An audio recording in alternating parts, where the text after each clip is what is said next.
It was just a photo of a woman embracing her son in 1931, but when you zoom in on the boy's face, something seems strange. Dr. Evelyn Chase had examined thousands of photographs during her career as a medical historian at Johns Hopkins University, but she had never expected to make a diagnosis from an image taken 93 years ago. The photograph arrived on a Tuesday morning in March 2024, part of a collection donated by the estate of a retired postal worker in Baltimore. It was a simple portrait, a black woman seated in a wooden chair, her arms wrapped protectively around a boy who stood beside her, his head resting against her shoulder. The image measured 5 by 7 inches, printed on thick paper stock that had yellowed at the edges. A photographer's stamp on the back read, "Morrison and Sons Photography, Baltimore, Maryland, July 1931. Evelyn handled it carefully, noting the formal composition typical of Depression-era portraits, the painted backdrop, the borrowed chair, the subject's carefully pressed clothing that spoke of pride, maintained despite economic hardship. The woman in the photograph appeared to be in her mid-30s, wearing a dark dress with a white collar. Her expression was serene but watchful, her eyes gazing directly at the camera with quiet dignity. The boy looked to be about 9 years old, dressed in knee-length pants, a white shirt, and suspenders. His mother's embrace was tender but firm, one hand resting on his chest, the other on his shoulder, holding him close as if she could protect him from the world through sheer force of love. Evelyn set up her high-resolution scanner, a piece of equipment that had revolutionized historical medical research by revealing details invisible to the naked eye. She had used it to identify smallpox scars in Civil War photographs, detect signs of tuberculosis in Victorian family portraits, and document the physical toll of industrial labor on early 20th century workers. The scanner could capture skin conditions, bone deformities, dental problems, anything that left a visible mark. She placed the photograph face down on the glass surface and initiated the scan. The machine hummed softly as light swept across the image. Evelyn turned to her computer, expecting nothing more than a clearer version of what she had already seen: another anonymous family. Their names lost to time, their story limited to a single frozen moment. The digital image appeared on her screen. Evelyn began her routine examination, adjusting the contrast and brightness, zooming in to examine details. She studied the woman's hands first, looking for signs of manual labor. Then she examined the boy's posture, his height relative to his mother, his general health indicators. Then she zoomed in on his face, her breath caught. She leaned closer to the screen, certain she was seeing an optical illusion or flaw in the scan. But as she increased the magnification, the detail only became clearer. The boy's eyes, there was something profoundly unusual about them. Evelyn reached for her phone and dialed her colleague, Dr. Marcus Webb, at the Atlanta Historical Society. "Marcus," she said, her voice tight with urgency. "I need you to look at something. I think I just found a child with Aniridia in a 1931 photograph." Marcus arrived at Johns Hopkins the next morning, driving through early rush-hour traffic from Washington, D.C., where he had been consulting on another project. He found Evelyn in her office, the photograph displayed on her large monitor, zoomed in to show the boy's face in startling detail. "Look at his eyes," Evelyn said without preamble. "Look closely." Marcus leaned in, studying the image. The high-resolution scan had captured extraordinary detail: the texture of the boy's skin, individual strands of hair, the weave of his shirt fabric. But it was the eyes that commanded attention. Where there should have been a colored iris surrounding the pupil, there was almost nothing. The pupils appeared enormous, dark pools that dominated his eyes, with only the faintest ring of tissue visible around them. "Jesus," Marcus whispered. "Complete or nearly complete absence of the iris," Evelyn confirmed. "One of the rarest congenital eye conditions. I've only seen it once in person, in a patient at a medical conference. But this is 1931. This child would have been almost blind in bright light. The iris controls how much light enters the eye," she continued. "Without it, he would have been severely photosensitive, probably had nystagmus, Possibly glaucoma. Marcus sat down heavily. 1931. Baltimore. A black child with a severe visual impairment during the Great Depression. They both understood the implications. This was a time when even basic medical care was often unavailable to black families. Hospitals were segregated. Many doctors refused to treat black patients at all. Specialized ophthalmological care for a rare condition like aniridia would have been nearly impossible to access, even if the family had known what was wrong.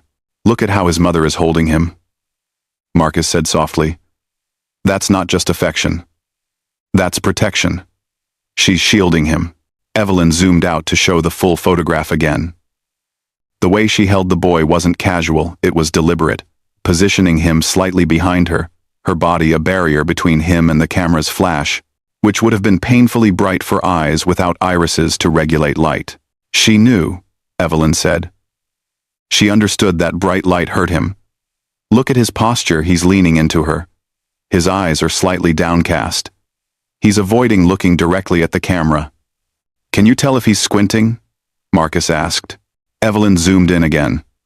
His eyelids were indeed slightly narrowed, not in a smile, but in a protective reflex against the photographer's lights. He's definitely uncomfortable with the light, she confirmed. But he's holding still for the photograph. He's being brave for his mother. They spent the next hour examining every detail of the image. The boy's hands resting on his mother's arm showed no signs of injury or scarring, suggesting he had been carefully supervised, protected from the accidents that befell many visually impaired children. His clothing was clean and well-maintained. His hair was neatly trimmed. Despite what must have been significant challenges, his mother had clearly devoted herself to his care. We need to find out who they were, Marcus said at last.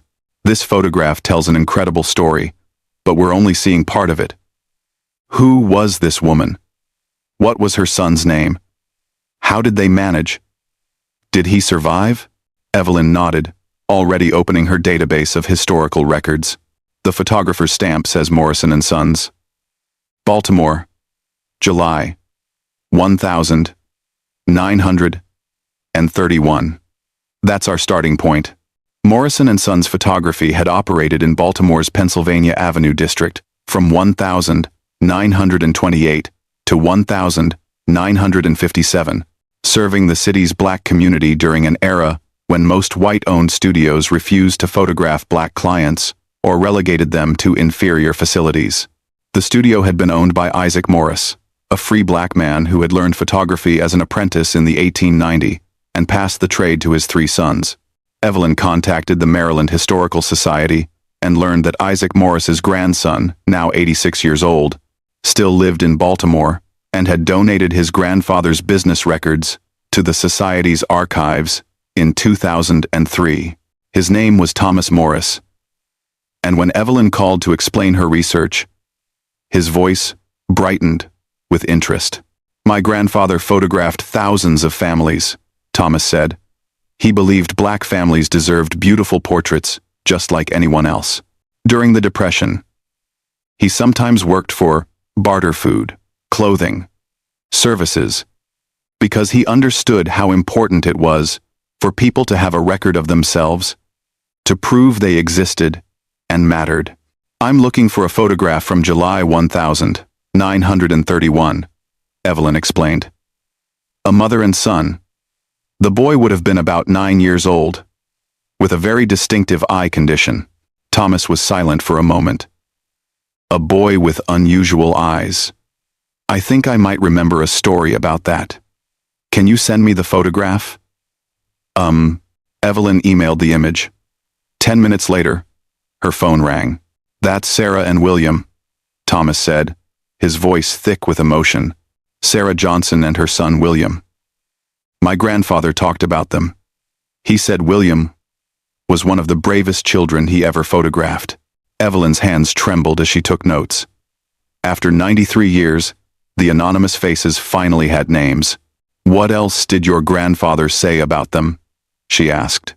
William couldn't tolerate bright light. My grandfather usually used flash powder for indoor portraits. It created a bright, sudden light that illuminated the subject. But for William, he used natural light from the window instead, even though it meant a longer exposure time. He said the boy had to hold very still for almost 30 seconds, and he never complained once. And Sarah?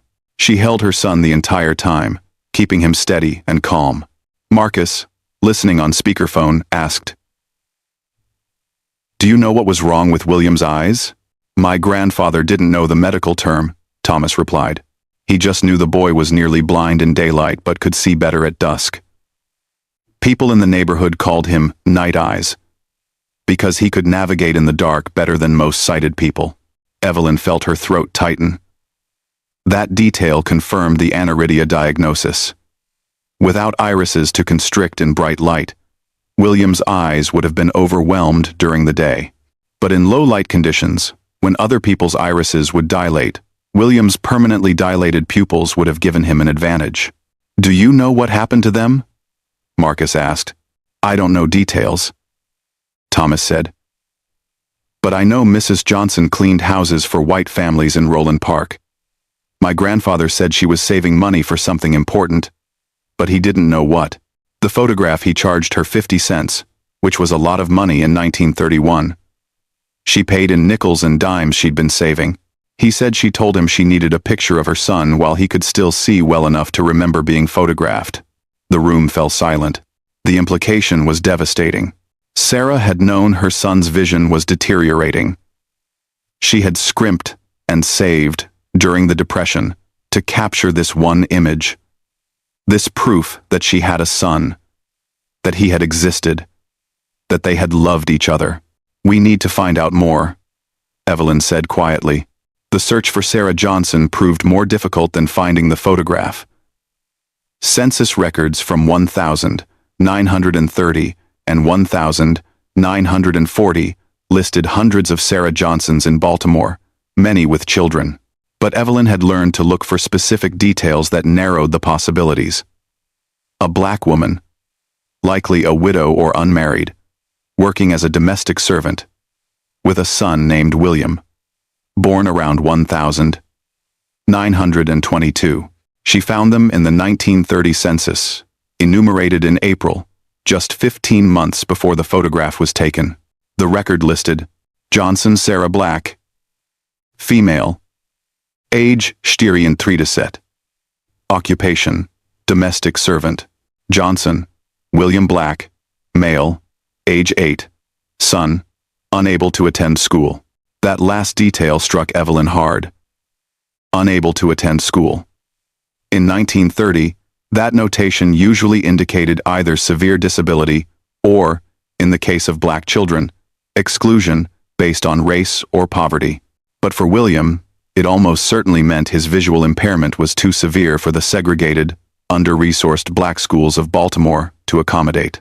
Marcus arrived from Atlanta 3 days later, with additional records he'd requested from Baltimore's Board of Education archive.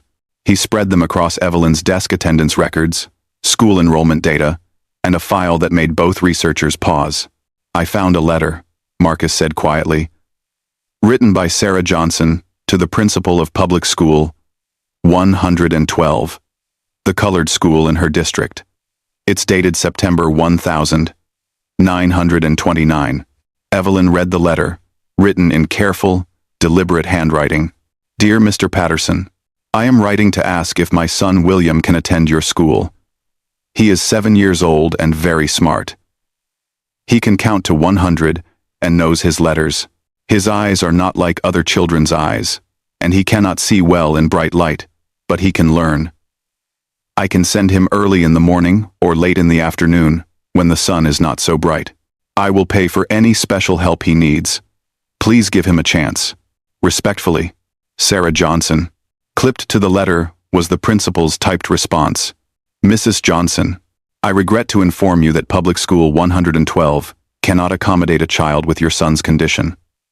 We lack the specialized resources and staff training necessary for students with severe visual impairments. I recommend you contact the Maryland School for the Blind. Sincerely, Howard Patterson." "Did she contact the Maryland School for the Blind?" Evelyn asked. Marcus nodded grimly. I found correspondence in their archives. The school was segregated. There was a separate facility for black blind children, but they had strict admission criteria. Students had to be completely blind or have correctable vision problems. William's condition didn't fit either category. His vision was too poor for regular school, but too functional for blind school. He fell through every gap in the system. Evelyn imagined Sarah reading those rejections, understanding that her bright, curious son would never receive formal education simply because no institution was willing or able to help him. So what did she do? She taught him herself, Marcus said, pulling out another document. I found her name in the records of the Enoch Pratt Free Library. She had a borrowing card issued in 1928.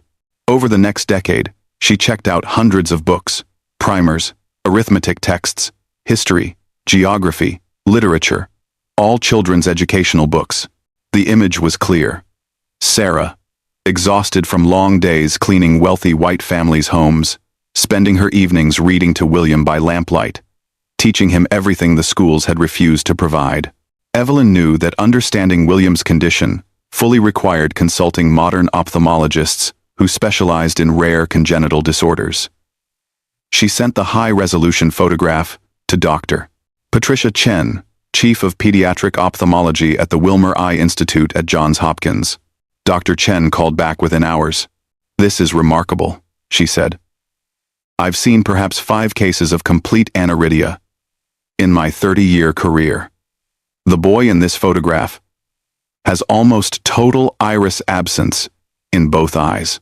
You can see the edge of the lens visible behind where the iris should be.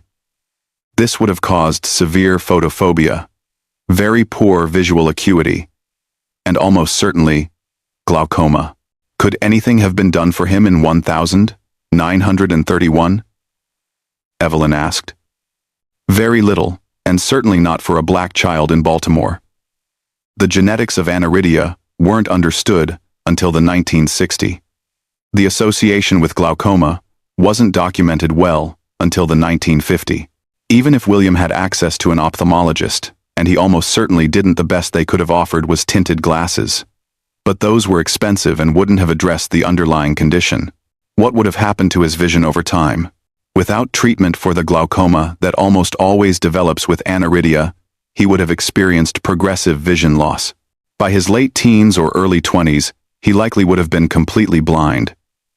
The pressure buildup in the eyes would have been painful. And there's something else. Aniridia is often associated with other conditions. Weger syndrome includes aniridia, along with kidney problems and developmental delays. PAX6 mutations can cause aniridia with additional health issues. Evelyn felt her stomach tighten. So William wasn't just dealing with visual impairment. He might have had other serious health problems. Sarah had no way to understand or treat. Exactly. And yet, look at that photograph. Look at how healthy he appears. Well, clean, cared for. His mother was doing everything right with no medical support, no educational resources, no understanding of what was wrong. That's extraordinary. After the call ended, Evelyn sat staring at the photograph for a long time. Sarah's fierce embrace of her son took on layers of meaning. She was holding a child the medical establishment had no interest in helping, the educational system had rejected, and society would have dismissed as defective, and she was fighting for him anyway, with nothing but her own determination and love. Marcus returned to her office that evening with a folder of documents from Baltimore's health department. I found birth and death records going back to 1920, he said. I've been looking for William Johnson. Born around 1922. Died. I don't know when. I haven't found him yet. Keep looking, Evelyn said. We need to know what happened to him. Sarah saved for months to have this photograph taken. She held her son in front of that camera, knowing his vision was failing. This image meant something to her. It has to mean something to us, too. They worked late into the night, cross-referencing records and following fragments of information through decades of archives. Slowly, painstakingly, William Johnson's story began to emerge from the silence. Through city directory listings, church records, and oral histories collected by the Maryland Historical Society's Black Heritage Project, Evelyn and Marcus reconstructed the world William inhabited. Sarah and William lived at 1847 Druid Hill Avenue, in a predominantly black neighborhood known as Upton.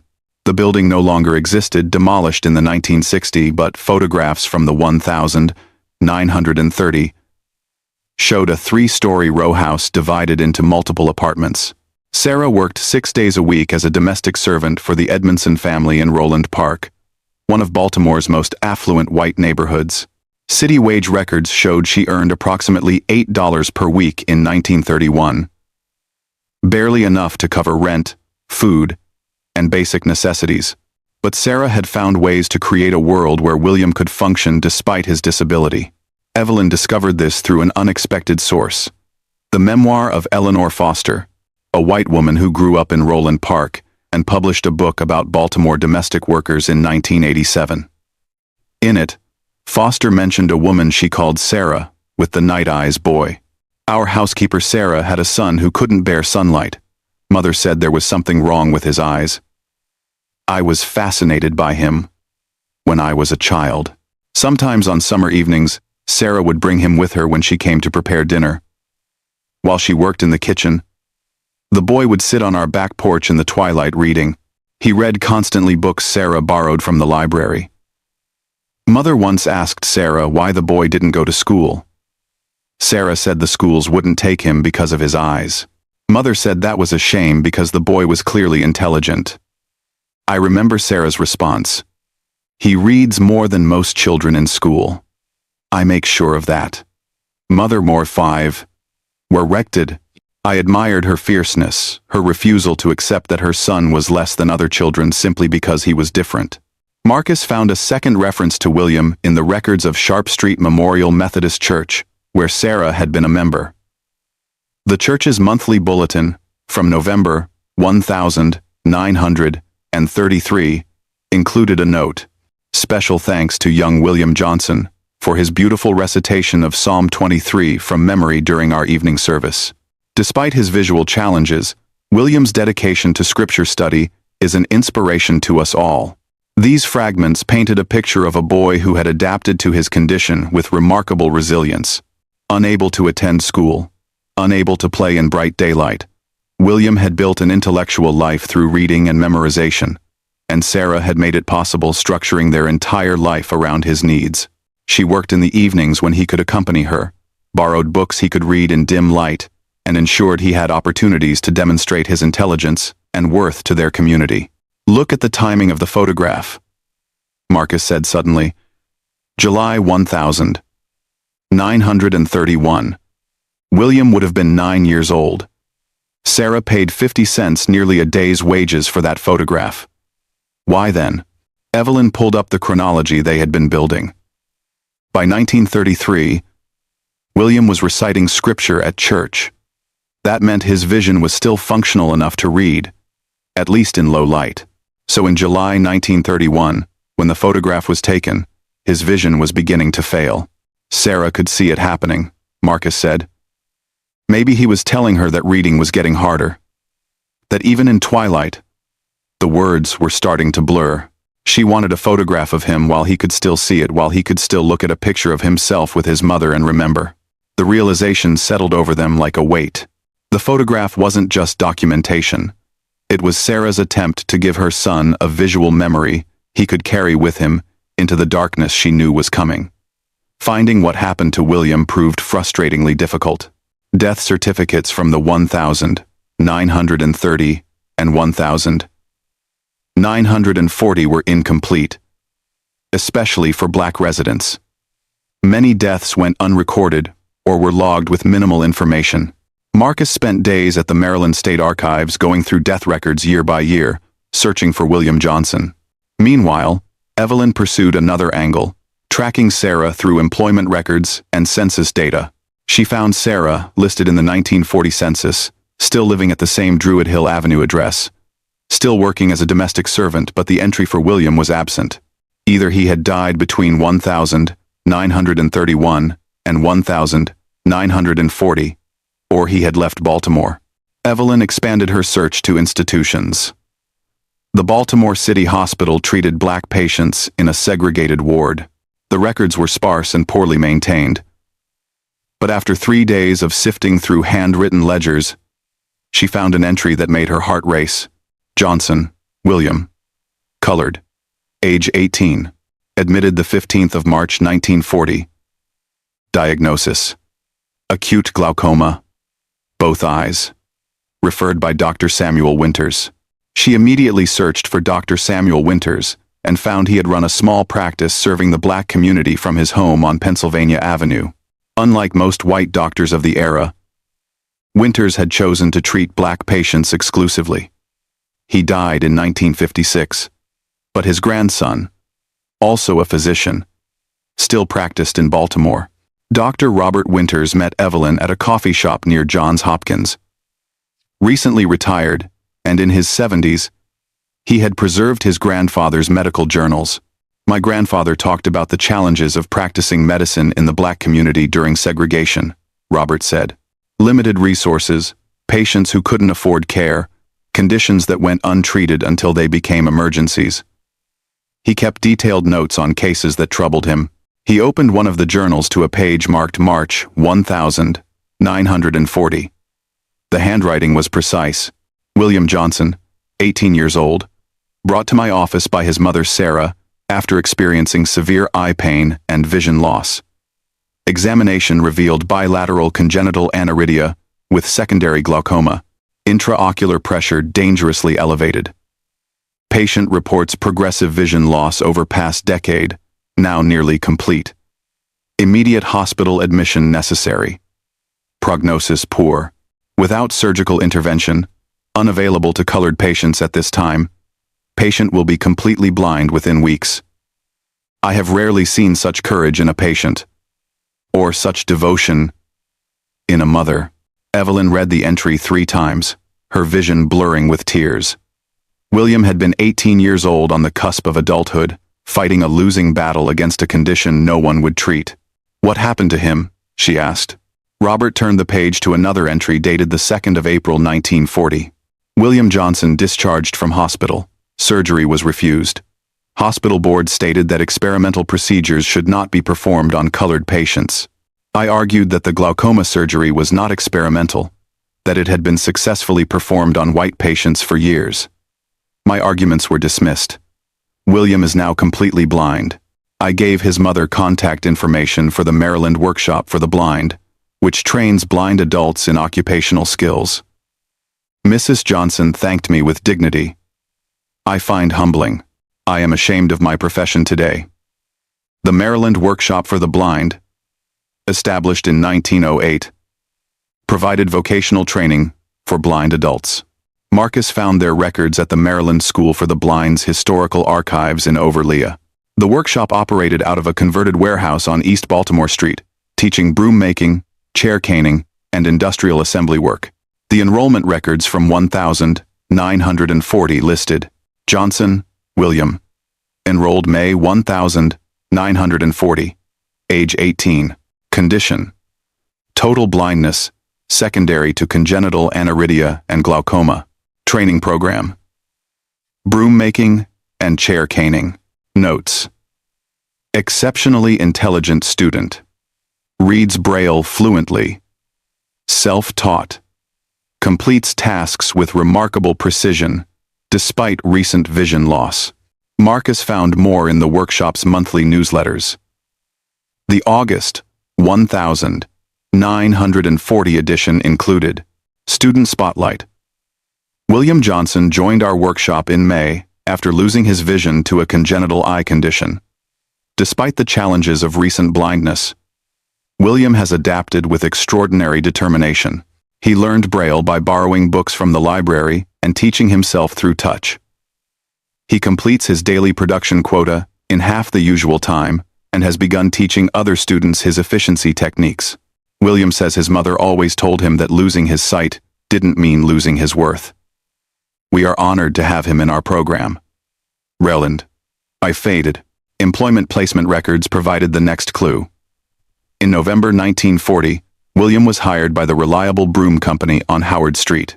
Excellent worker, punctual, skilled, courteous.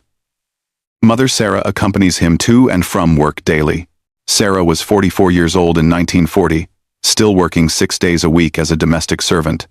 Yet she walked her adult son to work every morning and met him every evening. The devotion captured in that 1931 photograph had never wavered. The researchers traced William through employment records and city directories for several years. He worked at the Reliable Broom Company until 1943, then appeared in wartime production records at the Glenn L. Martin Aircraft Company, which hired blind workers for certain assembly tasks during World War II. Outstanding tactile sensitivity. Recommended for precision assembly work. A blind black man who'd been rejected by every school, denied medical treatment, told he had no value, and he was helping build aircraft to defend the country. Marcus said, voice thick with emotion. But after 1945, the trail grew cold. William disappeared from employment records and was not listed in the 1950 census. Marcus searched death records from 1,945 onward with growing dread. Evelyn tried another approach. She contacted the National Federation of the Blind and several Baltimore organizations serving the blind. She asked whether anyone had institutional memory of a blind man named William Johnson active in the 1940 or 1,950. The reply came from an unexpected source. A 91-year-old woman named Grace Patterson, blind since childhood, who had known William at the workshop. I want to tell you about William, Grace said when Evelyn called. He deserves to be remembered. Grace Patterson lived in an assisted living facility in Towson, Maryland. Evelyn and Marcus visited her on a gray afternoon in late April, bringing the 1,931 photograph and a tablet with all their documents. Grace sat surrounded by Braille books and audio equipment, her sightless eyes turned toward their voices. I met William in 1942, she began, her voice strong despite her age. I was 18, and I had been at the workshop for 2 years, Grace said. William was 20, and he'd been blind for about 2 years at that point. Most people who lose their sight as adults struggle terribly, depression, anger, helplessness. But William was different. He was determined to live a full life. And he encouraged everyone around him to do the same. His mother, Sarah, tell me about her, Evelyn prompted gently. Grace smiled. Miss Sarah. She was a force. She still worked as a housekeeper, still walked William to work every day, even though he knew the route by heart and could have managed with a cane. She said she enjoyed the time with her son. During lunch breaks at the workshop, William would tell us about the books his mother read to him in the evening. She never stopped teaching him, never stopped expanding his world. Do you know what happened to William after 1,945? Marcus asked. We lost track of him in the records. Grace's expression softened into something mixed sadness, joy, and memory. William moved to New York in 1946. There was a school there, the New York Institute for the Education of the Blind. They'd started a program training blind people to become music teachers. William had taught himself piano by ear. Miss Sarah had convinced one of the families she worked for to let him practice on their piano when they weren't home. The institute accepted him. Did Sarah go with him? Evelyn asked. At first, she stayed in Baltimore. She couldn't leave her work, but William sent her money every month from his stipend, and she visited him 4 times a year. He graduated in 1949 and got a position teaching music at a school for blind children in Harlem. In 1950, Sarah finally retired and moved to New York to live with him. I got letters from her for years. She was so proud of him. Evelyn felt tears streaming down her face. Do you know what happened to them? William taught music for 36 years. He married in 1955 a woman named Dorothy, who taught at the same school. They had 2 daughters. Sarah lived with them and helped raise her granddaughters. She died in 1968 at age 72.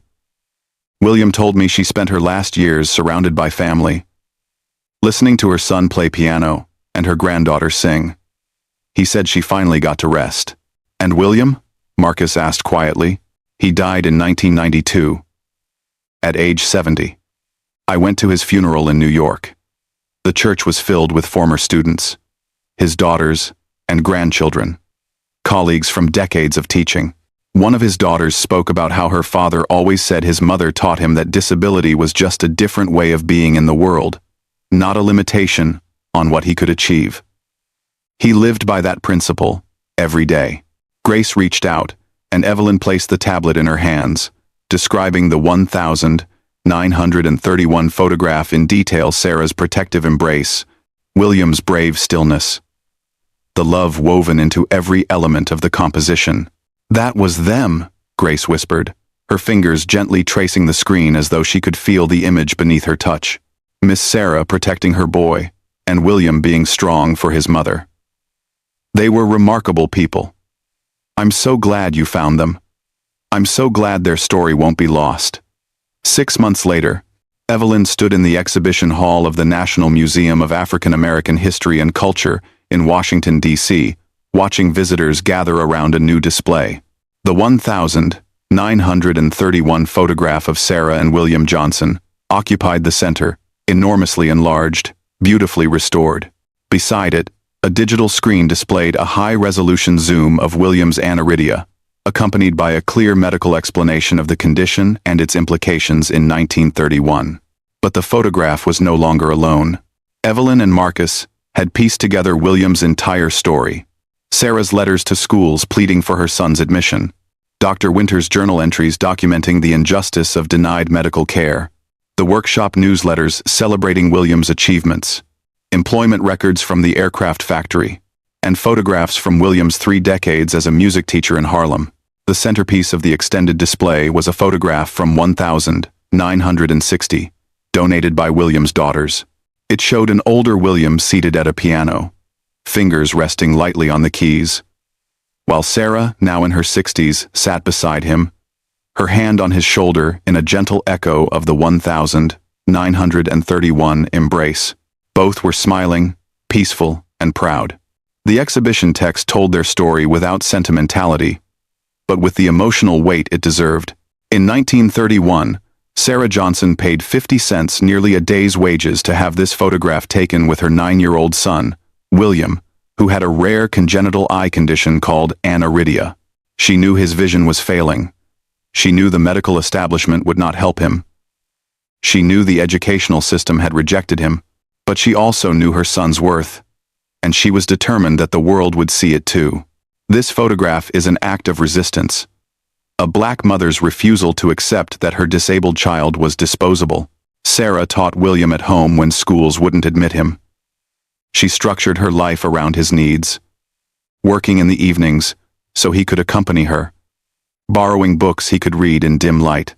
When William lost his sight completely at 18, Sarah helped him learn Braille, found vocational training for him, walked him to work every day. William Johnson became a music teacher who influenced hundreds of students over 36 years. He married, raised 2 daughters, and lived a rich, meaningful life, not despite his mother's fierce love, but because of it. How many other children were lost because they didn't have a Sarah Johnson fighting for them? How many brilliant minds were wasted because disability and racism combined to create insurmountable barriers? This photograph asks us to remember not only William's triumph, but all the Williams whose stories were never told. 2 of William's grandchildren attended the exhibition opening. Maya Johnson, a physician, and her brother David, a music professor, stood with Evelyn and Marcus, looking at the photograph of the great-grandmother and grandfather they had heard stories about but never fully understood. "Grandpa William died when I was 12, Maya said. He used to play piano for us and tell us stories about our great-grandmother Sarah. He said she was the strongest person he ever knew, but I never understood the full story until now. I never knew what she'd fought against, what it cost her, how much courage it took." David touched the glass gently. "Look at how she's holding him. You can see everything in that embrace. Love, protection, defiance. She's saying, "This is my son, and no one will tell me he doesn't matter." That evening, after the exhibition hall closed, Evelyn returned to her office and opened the folder of unexamined photographs waiting for her attention. She began scanning them with new eyes, searching for hidden details, medical clues, overlooked stories of resilience and resistance. Somewhere in those images, other families were waiting to be found. Other mothers had fought battles no one recorded. Other children had overcome obstacles no one documented. Evelyn intended to find them, one photograph at a time, bringing the past into conversation with the present, until every forgotten face had a name, and every act of love had a witness. The photograph of Sarah and William Johnson remained on her desk. Sarah's fierce eyes and protective embrace watched over her work. It was a reminder that history isn't only what institutions record, it's what families preserve through sheer determination. It's evidence that love captured in a single photograph can speak across nearly a century and declare, "We existed, we mattered, we survived, and against all odds, we thrived."